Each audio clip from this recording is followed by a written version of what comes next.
Я Ованес Хачатрян, владелец, основатель и директор компании T-Buy. Изначально наша компания была создана в качестве маркетплейса. Когда мы опробовали ее и зашли на рынок, мы увидели, что на рынке много недочетов.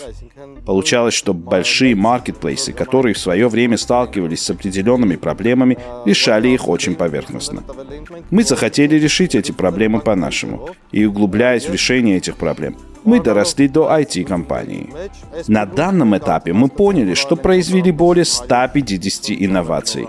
Наш продукт теперь стал не просто маркетплейсом, а глобальной системой.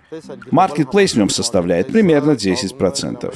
Каждую неделю я удаленно встречаюсь с представителями разных международных партнеров. Это обсуждение по продаже франшизы и другие вопросы.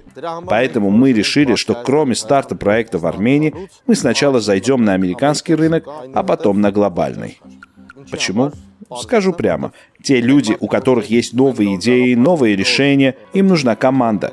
И совсем не важно, где находится команда. В Армении, в Арабских Эмиратах или где-либо еще. И это возможно. Наши сотрудники в основном из Армении, но примерно половина программистов находится за границей, то есть работают с нами удаленно. Хотя мы работаем со всеми. У нас есть маркетологи, инженеры. Также у нас есть специалисты по искусственному интеллекту, которые спроектировали совершенно новую систему. Новые решения, которые отличаются от, так сказать, философии ранее созданных моделей искусственного интеллекта. Мы не назвали его стандартно искусственный интеллект, а гибридный интеллект. Почему гибридный? Потому что в нем мы использовали также человеческий фактор.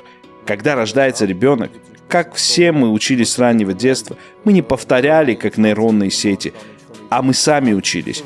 Вот это лежит в основе этого проекта. Это база. Он сам научится всему.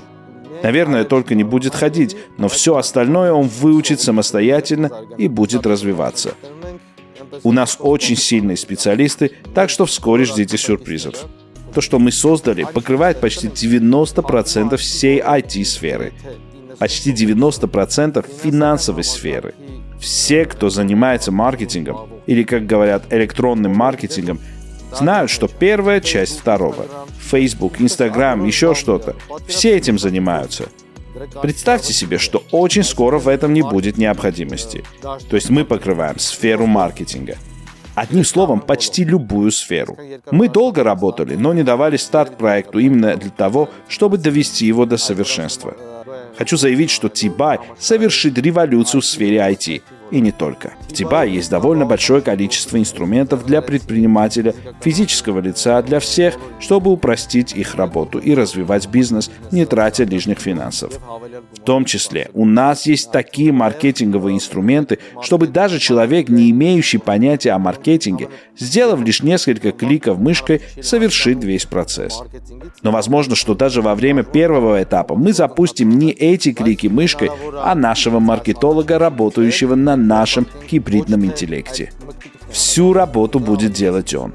Даже больше, он будет исследовать конкурентов, товары, рынок, все будет делать самостоятельно. И в итоге говорить предпринимателю, что у вас есть такая-то проблема и надо ее решить. И решение будет предлагать он со всеми возможными опциями. Мы создали интернет второго поколения, с помощью которого мы попытаемся перевести существующие более 2 миллиардов сайтов на наш искусственный интеллект в очень короткие сроки. И все эти сайты будут иметь те же возможности, о которых я вам только что рассказал. Скажу даже больше, любое новое решение в данной сфере будет самостоятельно обновляться, самостоятельно развиваться, будут развиваться поисковые системы. Все будет работать самостоятельно.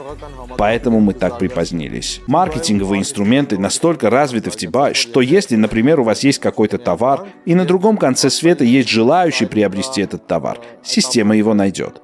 Очень просто. Мы идем к полной автоматизации. Мы идем к повсеместной автоматизации. До того, как войти в сферу высоких технологий, я думал, что все решения найдены, и нам больше нечего будет делать. На деле оказалось, что да, все сделано, но нужно все сделать сначала. Потому что то, как это сделано, У всех, конечно, свой путь, но мы выбрали себе другой путь.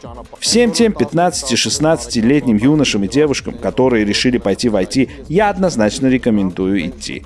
После запуска нашего проекта мы решили создать среду для образования. Я решил обучать их не конкретно каким-то специализациям, а буду учить их думать, как реализовывать, как найти решение любой проблемы. Сейчас я скажу еще кое-что, о чем говорю впервые. Мы создали новый язык программирования, который будет работать без кода. Совершенно без кода. И самое интересное состоит в том, что в каждом самом сложном решении крылся один простой вопрос. Почему должен программист писать код? Почему? Кто так сказал? Вот вопрос. А теперь программировать смогут все. От детей до людей любого возраста. Никакого кода не будет. Никаких стандартизированных механизмов в нем не будет. Все очень просто. И самое главное, очень быстро. В T-BUY работали множество тысяч алгоритмов, и для их написания мы должны были взять программистов в заложники на несколько сотен лет. Поэтому мы создали язык.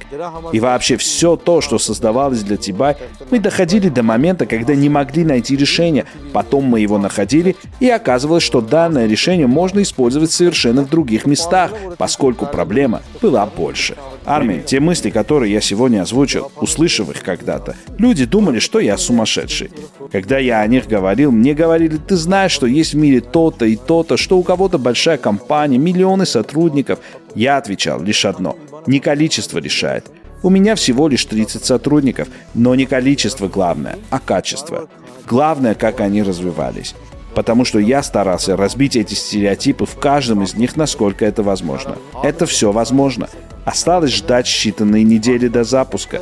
То, что все думали, что это миф, я вам заявляю, это не миф. Наверное, так и назовем. Уже не миф.